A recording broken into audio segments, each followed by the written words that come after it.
Bonjour à tous et bienvenue dans cette vidéo. Aujourd'hui, je partage avec vous ma dernière compétition en date. Il s'agit de l'Ironman 70.3 des Sables d'Olonne en France, en Vendée pour être plus précis. Certains d'entre vous connaissent déjà le résultat, d'autres non, mais sans trop vous spoiler, je peux dire que c'est largement mon meilleur résultat sur le circuit pro en Ironman. Et en plus de ça, cerise sur le gâteau, j'ai obtenu un ticket très compliqué et très convoité, celui de la qualification pour les championnats du monde demi-Ironman qui se dérouleront en septembre prochain dans la région de l'Utah aux USA. C'est à Saint George plus précisément et il va y avoir de la fight là-bas, il y aura du gros niveau, donc je suis vraiment très heureux d'avoir été chercher cette qualification.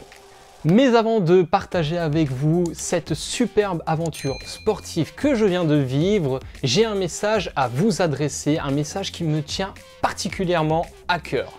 Il s'agit d'un message envers vous, les fidèles de la chaîne YouTube, car sur cet Ironman qui se déroulait en France, j'ai été incroyablement surpris par le nombre de personnes qui m'ont encouragé sur le bord de la route. J'entendais des allez Manu partout, que ce soit au niveau des bénévoles, des spectateurs ou même d'autres athlètes, plus même que les propres athlètes du club. C'est quand même incroyable, je me sentais comme si j'avais habité 10 ans en Vendée, c'est vraiment incroyable. Et également, vous étiez très nombreux avant la course, après la course, pendant la course, à venir me trouver et me dire que vous étiez des fans des vidéos et me demander de continuer. Donc ça, je le ferai évidemment avec joie et également des séances photos, tout ça. Donc franchement, sachez que ça ne me laisse pas indifférent et que je suis vraiment reconnaissant. Merci également car sur les réseaux sociaux, vous étiez très nombreux à m'encourager pour cette compétition, mais également à me féliciter pour ma course. Donc merci encore pour tous vos messages. Allez, tout de suite on passe au contenu de la vidéo et il faut savoir que les Sables d'Olonne par rapport à chez moi c'est 700 km, donc j'ai décidé d'aller en voiture sur les lieux de la compétition de nombreux jours avant pour pouvoir finir ma préparation sur place.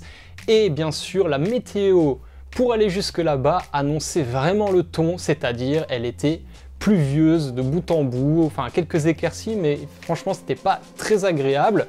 Mais le vélo était dans le coffre et enfin avec une roue lenticulaire. Donc comme je le disais, l'objectif était d'arriver plusieurs jours à l'avance pour pouvoir m'approprier les différents parcours, que ce soit la natation, le vélo ou la course à pied, et également car j'avais une nouvelle combinaison en néoprène à tester, bien que je n'ai pas pris trop de risques puisqu'il s'agit du même modèle que j'ai, juste dans une couleur différente.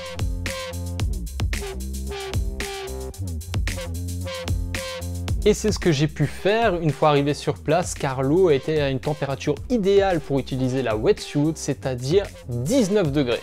Parlons maintenant un petit peu des parcours, en commençant par la natation puisque c'est la première des trois disciplines. En fait, avant de démarrer dans l'eau, nous aurons 100 mètres à courir dans le sable. Et ça, c'est pas une mince affaire parce qu'un départ trop rapide sur les 100 premiers mètres et vous rentrez dans l'eau complètement cuit. Donc c'est une phase de gestion à s'adapter. Et en plus de ça, l'entrée dans l'eau se fait progressivement. Donc on peut courir un certain nombre de mètres avant de plonger.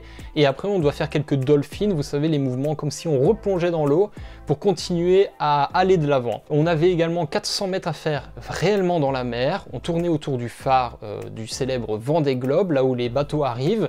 Et là on rentre justement dans ce chenal qui va nous amener à l'intérieur même du port, à côté de la T1 et de la T2 également, où là l'eau est beaucoup plus calme.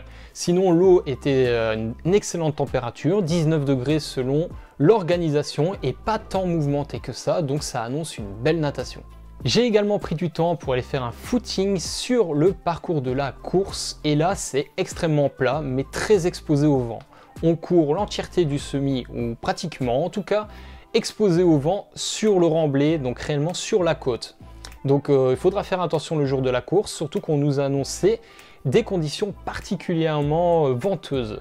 A noter également un passage de 300 mètres dans le sable en début d'épreuve, donc ça peut être compliqué, ainsi qu'une volée d'escalier pour rejoindre les 3 tours qui composeront la majeure partie de ce semi-marathon. Le parcours vélo, quant à lui, est un peu plus long que les 90 km, pratiquement 92 km, et il est très varié.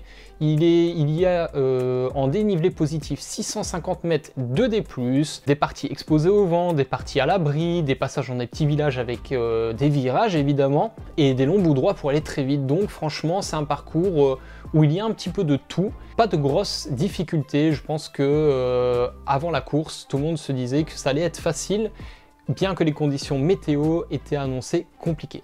2 jours avant la course, rendez-vous sur les lieux de la compétition pour aller retirer les dossards, enfin les dossards, également les stickers à coller, également le bonnet par exemple, ou encore les tatouages, ainsi qu'un petit paquet avec quelques petites choses offertes par l'organisation. Franchement, l'accueil était très bien organisé.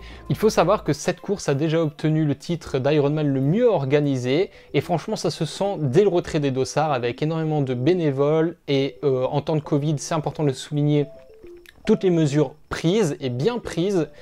Et voilà, c'était malgré tout très chaleureux, et on voyait que déjà c'était bien organisé simplement pour le retrait des dossards. Ensuite, la pression monte d'un cran la veille de la compétition. Pourquoi? Parce que c'est le jour où on doit aller déposer le vélo. Et avant ça, je fais une dernière sortie vélo pour vérifier que tout fonctionne, les derniers réglages, que ce soit avec la chaîne céramique ou gonfler les pneus, préparer tout ce qui a un rapport avec le vélo, ainsi que le sac de T1 et de T2.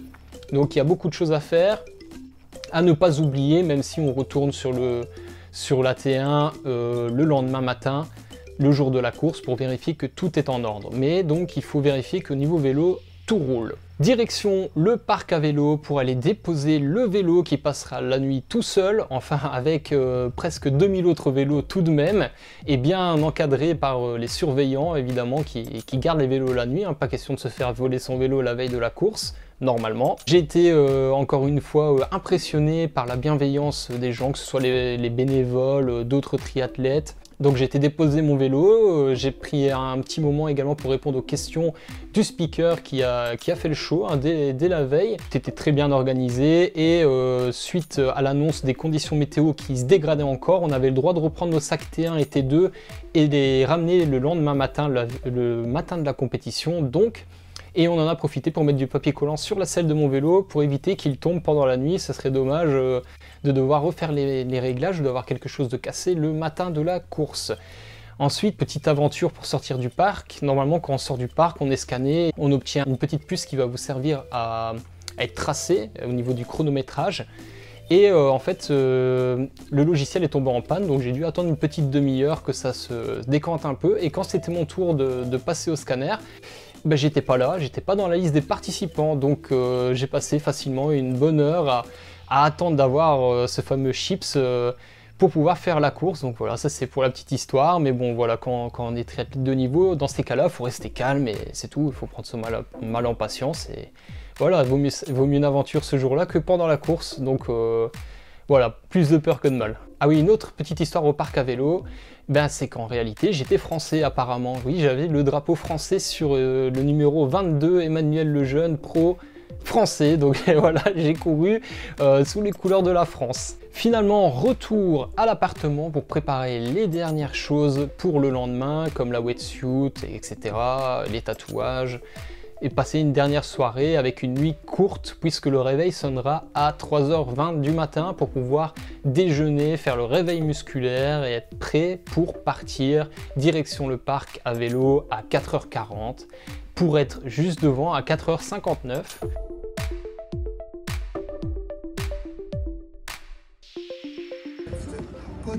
Allez, dans quelques petites secondes, bonjour à tous. Dans quelques petites secondes, Steve, ça sera l'ouverture de cette ère de transition. Vous êtes prêts? Ouais, vous n'êtes pas encore réveillés. Bon, c'est pas grave, en même temps, le départ n'est pas tout de suite. Ce qui m'a permis d'être relativement tranquille dans cette T1, T2, de prendre du temps pour que tout soit parfait. Et une vingtaine de minutes plus tard, je suis ressorti, et il faut savoir qu'entre la T1 et le départ vélo, il y a une bonne quinzaine de minutes de marche. Ok, tout est prêt dans le parc à vélo. Ça va être chaud, hein. Les conditions météo s'annoncent dantesques. La forme est moyenne, mais on verra ce que ça donne. Donc voilà, j'ai marché, et ensuite place à l'échauffement avec un petit footing histoire de s'échauffer et un échauffement à sec et également une petite dernière pause toilette pour pouvoir se vider et être prêt. Et ensuite le fameux moment qui est toujours un petit peu long, ennuyeux, c'est de mettre la wetsuit sans l'arracher, voilà. Et après direction le sable pour le départ pro qui était à 6h30. Donc je retrouve mes collègues du jour, on était 25 pros sur cette ligne de départ et à 6h30 au lever du soleil avec des fumigènes rouges magnifiques, on a pu prendre le départ de la course et à l'entrée dans l'eau, après 100 mètres, j'étais en 4e position. Pourtant j'avais pris un départ relativement souple, mais ça m'a permis de nager en 4e position dans l'entrée de l'eau et j'ai gardé le top 5 pendant plus d'1 kilomètre avant de craquer un petit peu et j'ai dû laisser partir 5 ou 6 hommes et être dans le deuxième pack, mais malgré tout à 50 secondes du premier, c'est pas mal dans la continuité du fait que je m'améliore de course en natation et je ne désespère pas d'un jour sortir dans le premier pack. Donc j'étais assez content de ma natation. Ensuite transition rapide et on part sur le vélo et là j'étais moins bien sur la première partie, les 10 premiers kilomètres, j'ai vraiment eu du mal à trouver mon rythme, ce qui veut dire que j'ai dû laisser partir Antoine Méchin et Arnaud Guillou qui avaient nagé avec moi et c'est dommage parce que je pense que c'était le bon coup à suivre. Mais après une dizaine de kilomètres, j'ai pu trouver mon rythme, j'ai pu trouver une cadence de pédalage correcte et des puissances normales, ce qui m'a permis de limiter la casse. Et finalement, je fais un très très bon vélo, surtout si on compare avec Cancun, ma dernière course, où le vélo était catastrophique malgré des bons watts. Donc ici, j'ai roulé 310 watts. 306 watts exactement. À Cancun j'avais roulé 325 watts et pourtant j'ai roulé beaucoup plus vite ici sur un parcours moins rapide. Donc voilà, j'ai arrangé mes problèmes à ce niveau là. C'est juste dommage qu'on a eu de la pluie à partir de la mi-course en vélo, j'étais moins à l'aise. Il y a encore du travail à ce niveau là, donc j'ai dû perdre quelques watts pour rien. Mais je suis vraiment content de la partie vélo, même si je pense qu'il y a mieux à faire. Donc on va retourner à l'entraînement pour faire mieux la prochaine fois en vélo. C'est promis. Sur la fin du vélo, j'étais pas si bien que ça. C'était pas une grande journée. Comme je disais, 306 watts. Si on mesure par rapport à Dubaï où j'ai fait 311 et à Cancun 325. Finalement, c'est la course où j'ai sorti le moins de watts cette saison.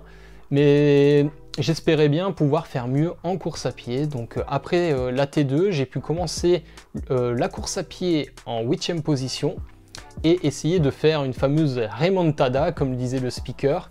Donc je suis parti assez rapidement, mais sans me mettre dans le rouge, 3,25 par kilomètre, environ les premiers kilomètres, en 8e position. Et après un tour, on m'annonce que je suis 7e, pourtant j'ai dépassé personne. C'est parce que mon coéquipier de club, Bart Ernout, est tombé dans un rond-point sur la fin du parcours vélo, rond-point dans lequel d'ailleurs j'ai fait un tout droit, mais apparemment j'ai eu plus de chance où je suis arrivé moins vite que lui dans ce virage là et j'ai pu passer le rond-point sans chuter finalement là où lui est tombé, donc il a dû abandonner. Donc je passe à la 7e position et dans le deuxième tour en course à pied je resterai également 7e, mais je me rapprocherai très fort de mes adversaires directs qui étaient juste devant, le 6e à 10 secondes. Allez, Manu, le 5e à 23 secondes et finalement le 4e à 30 secondes. Mais le vent commençait réellement à se lever et sur le remblai des Sables d'Olonne, ça soufflait très fort sur le retour.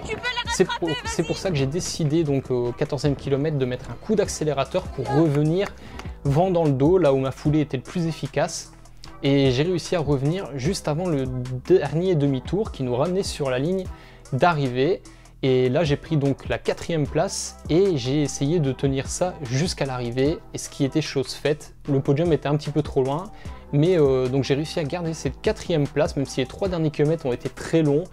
Ma vitesse a ralenti à 3,40 par kilomètre, alors que la moyenne c'est finalement 3,25 par kilomètre, donc vous voyez que vraiment le vent était au rendez-vous. Et c'est le grand, a priori le grand Arnaud Guillou.